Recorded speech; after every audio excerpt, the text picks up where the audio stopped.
बातमीपत्रात आता पाहूयात गल्लीपासून ते दिल्लीपर्यंतच्या ताज्या घडामोडींचा धावता आढावा. पुत्रमोहातून एकनाथ शिंदेना संपवण्याचा उद्धव ठाकरेंचा डाव होता असा गंभीर आरोप उपमुख्यमंत्री देवेंद्र फडणवीस यांनी केलाय. तसंच सत्तेच्या खुर्चीसाठी उद्धव ठाकरेंनी शिवसेना पक्ष काँग्रेससोबत नेला अशी टीकाही त्यांनी केली आहे. ज्यावेळी उद्धव ठाकरेंनी काँग्रेससोबत युती केली त्यावेळी मुख्यमंत्री कोण होणार हे त्यांच्या पक्षानं सर्वांना माहीत होतं. खुर्चीसाठी त्यांनी तडजोड केली त्यावेळी एकनाथ शिंदेंसारख्या शिवसैनिकाला हे काय सुरू आहे असं वाटलं. उद्धव ठाकरे यांना त्यावेळी पक्षापेक्षा पुत्रमोह मोठा आहे हे दिसून आलं.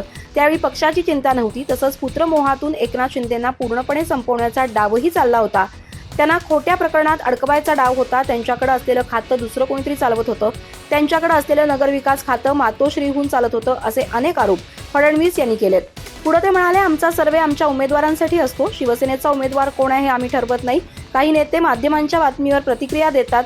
मात्र नेमकं काय घडतंय हे माहिती असल्याशिवाय प्रतिक्रिया देणं टाळा असं मी माझ्या पक्षातील नेत्यांना सांगितलंय. तसंच भाजपकडून दाबलं जातं असा आरोप केले जातात. मात्र युतीचा धर्म असं तो पाळला पाहिजे, आम्ही तो पाळतो. एकनाथ शिंदे यांनी नेहमी योग्य आणि सामंजस्याची भूमिका ठेवली आहे असं देवेंद्र फडणवीस यांनी म्हटलंय. मोदींची हवा नाही आणि आता कृत्रिम हवा देखील निर्माण होणार नाही तरीही सर्वेची हवा का केली जातीये. भाजपचे सर्वच मुखवटे गळून पडले आहेत. हे जे अमरावतीच्या ताईबाईंनी सांगितले ते खरेच आहे अशी टीका ठाकरे गटानं केली आहे. अमरावती लोकसभा मतदारसंघातील भारतीय जनता पक्षाच्या उमेदवार नवनीत राणा यांनी मोदींची हवा आहे या भ्रमात राहू नका असं वक्तव्य केलं होतं. यावर राज्यभरातून प्रतिक्रिया उमटल्या आहेत. यावरूनच ठाकरे गटानं भाजपला लक्ष केलंय. ही निवडणूक मोदी आणि त्यांच्या लोकांच्या हातात राहिलेली नसून लोकांनी हातात घेतली आहे. त्यामुळे 400 पारचा जुमला म्हणजेही वेडेपणाच आहे. गुजरात, राजस्थान वगैरे भागात संपूर्ण राजपूत समाज मोदींच्या अंगावर आला. पण राजपूतांचे मोदी विरोधी उग्र आंदोलन एकही मीडिया दाखवत नाही. तोच मीडिया बोगस सर्वे करून मोदी विजयी होत असल्याचं सांगतो. हे गमतीच आहे. पुढे त्यांनी म्हटलं, नवनीतबाई राणा यांचं वागणं बोलणं सर्वच खोटं असतं. त्यांचे अश्रू, त्यांचं हसणं, त्यांचं बोलणं, त्यांची जात प्रमाणपत्र आणि त्यांचं हिंदुत्व प्रेम वगैरे सगळंच बेगडी आणि खोटं आहे. पण ताईबाईंनी एक जळजळीत सत्य आपल्या कार्यकर्त्यांना सांगितलंय ते म्हणजे मोदींची हवा या भ्रमात अजिबात राहू नका. मोदींची हवा, लाट, वावटळ वगैरे काहीच नसून आता आपल्यालाच लढून जिंकावं लागेल. अमरावतीच्या ताईबाईंनीही असं उकळतं सत्य सांगितल्याबद्दल त्यांचं कौतुक करावं तेवढं थोडंच. मोदींची हवा 2014-2019 साली नव्हती. जसा कृत्रिम पाऊस पाडला जातो तसं हवा असं वातावरण निर्माण केलं जातं. लोकांना भ्रमात ठेवून मूर्ख बनवून निवडणुका लढवणं हे हवा असल्याचं लक्षण नाही. मोदींचा विजय हा असत्य आणि अधर्माच्या हवेवर मिळवलेला असतो अशी टीका ठाकरे गटानं केली आहे. राज्याची तिजोरी वैयक्तिक एफडी आहे का असा खोचक सवाल राष्ट्रवादीच्या शरद पवार गटाचे आमदार जितेंद्र आव्हाड यांनी केलाय. तसंच अजित पवारांकडून मतांसाठी लोकांना ब्लॅकमेल केलं जातं असं म्हणत त्यांनी अजित पवार यांच्या एका विधानाचा चांगलाच समाचार घेतलाय. या संदर्भात जितेंद्र आव्हाड यांनी एक ट्विट केलंय. त्यांनी आपल्या ट्विटमध्ये अजित पवार यांच्यावर निशाणा साधलाय. राज्याची तिजोरी करदात्यांच्या कष्टाच्या पैशानं भरलेली आहे की ती अजित पवार यांची वैयक्तिक एफडी आहे. बारामतीनं आपल्या उमेदवाराला मतदान केलं तरच निधी दिला जाईल असं त्यांचं विधान लाचखोरीचं, आचारसंहितेचा भंग आणि मुख्यतः त्यांचा हेतू उघड करणार आहे असं त्यांनी म्हटलंय. तसंच पुढे आव्हाड यांनी निवडणूक आयोगालाही लक्ष केलंय. ते म्हणाले, गुरूचा विश्वासघात करून पक्ष बदलणं, भ्रष्टाचाराचे आरोप टाळण्याच्या नावाखाली पक्ष बदलाचं समर्थन करणं, बेकायदेशीर सरकार स्थापन करणं, सार्वजनिक निधीला केवळ वैयक्तिक संपत्ती समजणं आणि मतांसाठी लोकांना ब्लॅकमेल करणं असा प्रकार अजित पवार यांचा आहे. सरकारमधील असे लोक आपल्या राज्याच्या प्रतिष्ठेला कलंकित करतायत. निवडणूक आयोग या गोष्टी गांभीर्यानं घेणार आहे की सत्ताधारी पक्षाच्या सदस्यांनी केलेले प्रत्येक बेकायदेशीर विधान सोडून देणार आहे असा खोचक सवाल आव्हाड यांनी केला. राहुल गांधींनी खटाखटा गरिबी हटवू असं विधान केलं होतं. तसंच मी ग्रामीण भाषेत कचाकचा बटन दाबा असं म्हणालो असं स्पष्टीकरण उपमुख्यमंत्री अजित पवार यांनी ईव्हीएम वरील विधानावर दिलंय. तसंच उगाच विधानाचा बाऊ करू नये असंही त्यांनी म्हटलंय. आज अजित पवारांच्या पत्नी सुनेत्रा पवार आपला उमेदवारी अर्ज भरणार आहेत. त्यापूर्वी अजित पवार आणि सुनेत्रा पवार यांनी दगडूशेठचं दर्शन घेतलं. ते प्रसार माध्यमांशी बोलत होते. यावेळी या विधानाबाबत विचारलं असता ते म्हणाले, धचा मा करू नये, ती जाहीर सभा नव्हती. मी तिथं गमतीनं म्हटलं होतं. समोर डॉक्टर, वकील होते. जाहीरनाम्यात बरंच काही सांगितलं जातं. याचा अर्थ प्रलोभनं दाखवलं असं म्हणता येणार नाही. मागे ज्याने काम केले त्यापेक्षा जास्त विकास आम्ही करू हे सांगण्याचा आमचा प्रयत्न असतो. हे साधं सरळ गणित आहे. मी विचार करूनच बोलतो. मी नेहमी आचारसंहितेमध्ये घालून दिलेल्या नियमांचं पालन करण्याची खबरदारी घेत असतो.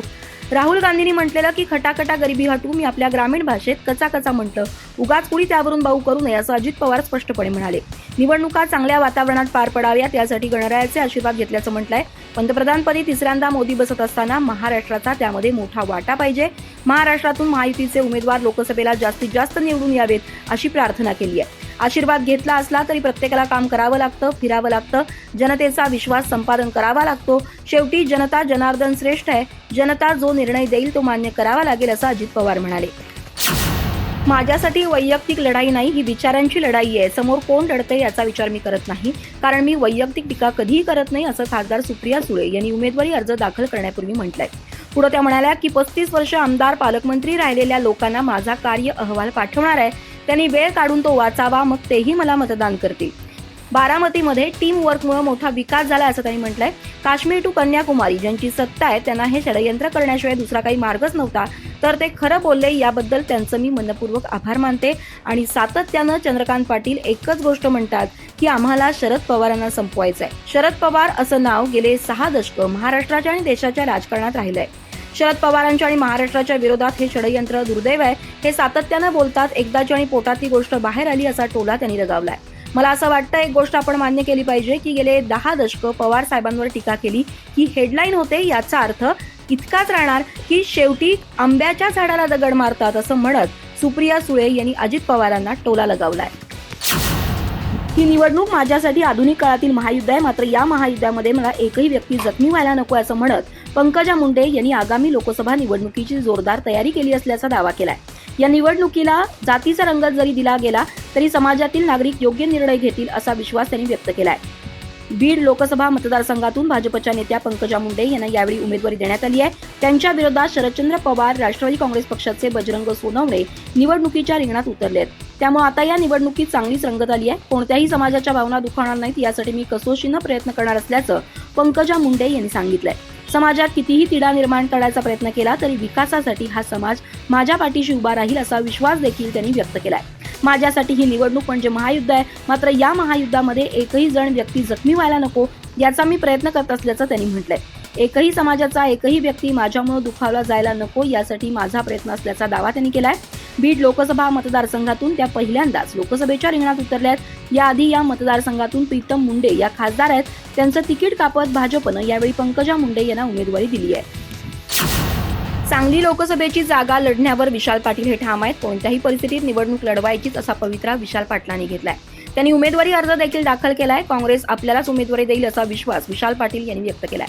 मात्र ही जागा ठाकरे गटाला सुटलेली नाही, त्यामुळे यामध्ये कोणताही बदल होणार नसल्याची भूमिका ठाकरे गटाचे नेते संजय राऊत यांनी घेतली आहे. त्यामुळे पैलवान चंद्रहार पाटील यांचीच उमेदवारी कायम राहणार असल्याची माहिती राऊत यांनी दिली आहे. शिवसेना उद्धव ठाकरे पक्षानं लोकसभा निवडणुकीसाठी उमेदवारांची आज घोषणा केली. 17 जागांसाठी शिवसेनेनं आपले उमेदवार जाहीर केले. शिवसेनेच्या उमेदवारी यादीतील काही जागांवरून महाविकास आघाडीमधील नाराजीही समोर आली आहे. यापैकी एक जागा आहे सांगलीची. सांगलीमधून शिवसेनेनं महाराष्ट्र केसरी चंद्रहार पाटील यांना उमेदवारी जाहीर केली, पण काँग्रेसनं या जागेवरचा आपला दावा अजून सोडलेला नाही. कोल्हापूरच्या बदल्यात आम्ही सांगली लढवत आहोत हा शिवसेनेचा दावा आहे, तर वाटाघाटीत असं ठरलं नसल्याचं काँग्रेस नेत्यांचं म्हणणं आहे. पण आता अधिकृतरित्या पत्रकार परिषद घेऊन उमेदवारांची यादी जाहीर झाल्यानंतर शिवसेना ठाकरे गटाला ही जागा गेली. महाराष्ट्राच्या बेकायदेशीर मुख्यमंत्र्यांची PR टीम इन्फ्लुएन्सर्स आणि पॉडकास्टमध्ये मुख्यमंत्र्यांना होस्ट करण्यास सांगते असा हल्लाबोल आदित्य ठाकरे यांनी केलाय. तसंच मुख्यमंत्र्यांनी माझ्यासोबत पॉडकास्ट करावं असं आव्हान त्यांनी दिलंय. आदित्य ठाकरे यांनी या संदर्भात एक ट्विट केलंय. ट्विटमध्ये त्यांनी म्हटलंय की महाराष्ट्राच्या बेकायदेशीर मुख्यमंत्र्यांची PR टीम इन्फ्लुएन्सर्स आणि पॉडकास्टमध्ये मुख्यमंत्र्यांना होस्ट करण्यास सांगतेय. मात्र मिंदेंना माझं एक आव्हान आहे, त्यांना माझ्यासोबत 1 to 1 पॉडकास्ट करू द्या. या पॉडकास्टमध्ये त्यांनी पदभार स्वीकारल्यानंतर गुजरातला पाठवलेल्या सर्व उद्योगांबद्दल बोलूया. त्यांनी स्वतःच्या संधीसाठी आमच्या पाठीवर वार केला, पण आमच्या तरुणांनी त्यांच्या नोकरीच्या संधी का गमावल्या असा सवाल आदित्य यांनी उपस्थित केलाय. पुढे आदित्य यांनी मुख्यमंत्री शिंदे यांच्यावर पदाचा वापर करून महाराष्ट्राला लुटत असल्याचा आरोप केलाय. ते म्हणाले, आपल्या राज्यात शेतकरी आत्महत्या का वाढतायत, शहरी गुन्हेगारी वाढतीये आणि महिला असुरक्षित आहेत, पण ते निर्लज्जपणे ठेकेदार मित्रांसाठी आपल्या पदाचा वापर करून महाराष्ट्राला लुटत आहेत अशी टीका आदित्य ठाकरे यांनी केली आहे.